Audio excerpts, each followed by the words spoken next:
In this video, we will look at what exactly is Dataset in EdelweissData. In order to use EdelweissData as a database for your data, we should first understand what exactly does Dataset in this context mean. Let us see an example. We can find publicly available datasets on EdelweissData.com, and then we go to all datasets.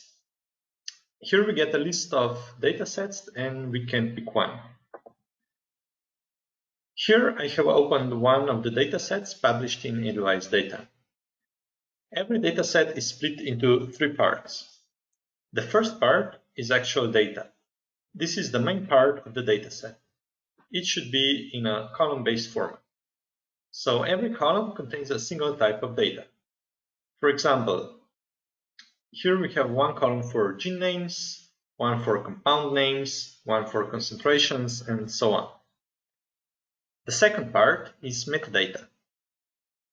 This is the supporting information for the data. This is provided in machine-readable format of key-value pairs. Strictly speaking, this is JSON format. For example, we have a key compounds, which contains a list of elements where each element represents a single compound. Now, each of these compounds then contains key-value pairs that describe its properties. For example, Cas number, catalog number, compound name, and so on.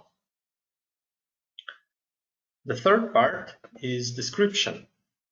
This is human-readable free text that aims to give additional context for the data. For example, here a study protocol could be given, or metadata can be displayed in more human-readable format, such as these tables. Structuring our data in this way allows us to cover very diverse datasets, hence making their data easily searchable. More detailed explanation with examples can be found on EdelweissData.com.